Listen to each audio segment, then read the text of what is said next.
Добар ден, мирмрама. Јас се викам Рамадан Рамадани и јас сум, значи не сум анархист, како не гледате со одело, значи поштувам традиционални вредности, семејни вредности.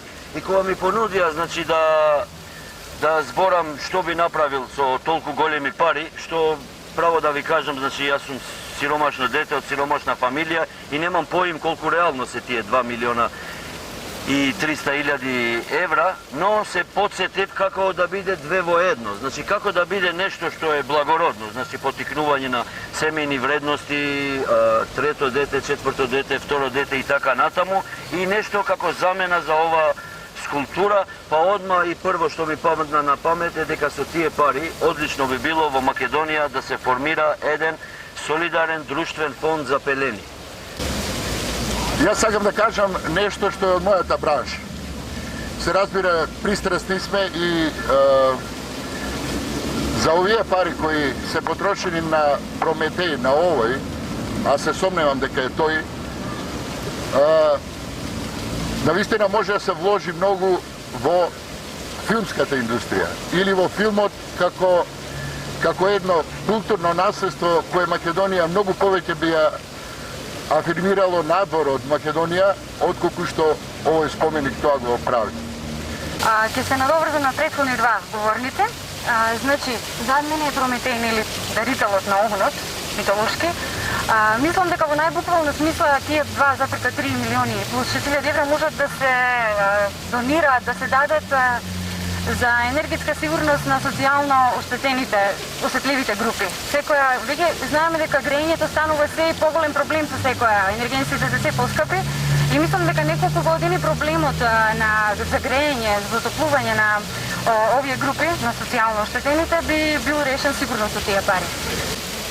Значи, со 2,3 милиони евра би отворила младински културни центри широм Македонија, кои имаат разновидна програма 7 дена во неделата, за социјалниот живот да не се сведува само на пиење кафе. Хвала. Со 2,3 милиони евра би имплементирала едукацијски програми за превенција од зависности, бидејќи само преку адекватна едукација, а не со медиумски кампањи, може да се постигнат саканите резултати. Градила стационари за грижа на кучиња и мачки скитници, кои нема да бидат успиени ако никој не ги постои. Со 2,3 милиони евра би купила веќе израснати дрва, кои ќе ги засадам на местото на засадените прачки на Илинденски и Климент Охридски. Јас сум Инес Ефремова и мислам дека за 2 милиони и 300.000 евра, наместо ваков споменик на кој дополнително му облекува пелени, може да се овозможат пелени на оние на кои навистина им се потребни, односно пелени и многу други средства и услови неопходни за малечките во домовите за деца без родители, дечињата од социјално загрозените семејства. Па наместо детското село и центарот за деца со посебни потреби постојано да молат за донации, овие пари може да се инвестират и да помогнат ова допълнително и разни дополнително му облекува пелени, може да се овозможат пелени на оние на кои навистина им се потребни, односно пелени и многу други средства и услови неопходни за малечките во домовите за деца без родители, дечињата од социјално загрозените семејства. Па наместо детското село и центарот за деца со посебни потреби постојано да молат за донации, овие пари може да се инвестират и да ја помогнат оваа толку витална и ранлива група. Владата изјавува дека особено се грижи за еднината на државата, а никако заборава на генерациите кои ќе градат.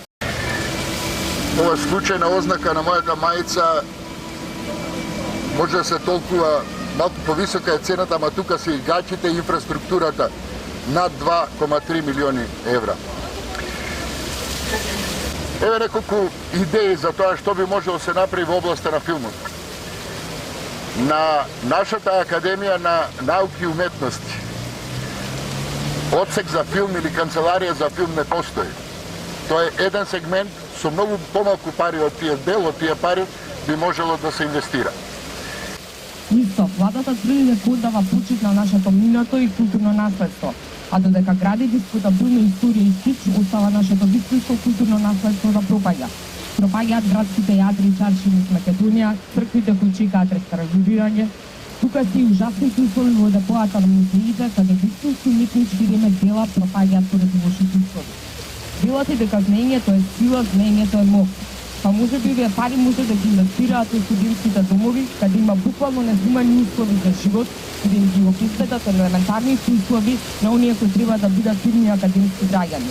За крај, како некој што говори од Ликовната академија, би рекла дека со тие пари може нивните уметници да им обезбедат основни средства и услови за создавање и учење.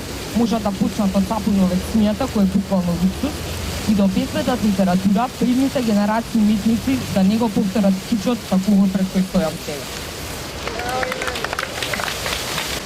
Втората работа е што некои мои пресметки кажуваат дека во текот на една година, доколку се повикаат најголемите филмски авторитети, режисери, сценаристи, артисти, кои би држале по еднонеделни семинари во Македонија од областа на филмот, тоа би коштало точно 10 години 30 врвни уметници од областа на филмот да доаѓаат овдека и тоа да трае. 10 години активност и образование од областа на филмот.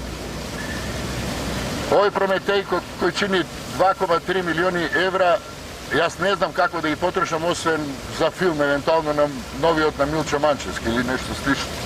Значи, фамилија која достигнала да преживее со тие 12.000, 13.000, 18.000 денари кои ги има, стварно е многу голем трошок и тоа 1000 денари што ќе и треба да потроши на пелени. Затоа мислам дека овој мој предлог би било многу општествено, друштвено корисен и многу би допринел за она што сакаме да видиме во Македонија, а таа е здрава и просперитетна. Ви благодарам и фалим дерите. Потрошил овие пари. Следната е, знаеме дека овие дена актуелен е случајот со бебето Најден. Детето беше вандализирано, знаеме тоа, мачено, крвнишки и се собираа донации. Веќе спомнавме на кој начин би можело институционално да му се помогне на ова дете, но јас мислам, односно претпоставам, мислам дека има добра основа да се претпостави дека Најден е дете од несакана бременост. Со тие пари јас би финансирала бесплатна контрацепција за тинејџери до известна возраст и тоа многу години, мислам дека би биле доволни за тоа. Освен тоа, исто така актуелна ни е кампањата за трето дете. Со тие пари јас би изградила шелтер центри кои што многу се потребни во моментот за сите жени жртви на домашно насилство. Исто така би обезбедила финансиска поддршка за кога ќе се решат да напуштат некој насилник заедно со своите изначување деца најчесто, за да можат да одат негде, да бидат згрижени и да имаат некоја мала, барем финансиска помош да почнат да се борат за себе и да остварат некаква екзистенција за тие деца. Тоа би биле моите. Така бих потрошила на тие пари.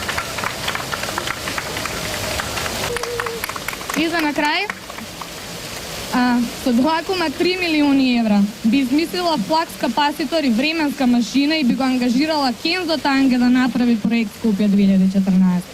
Фала многу.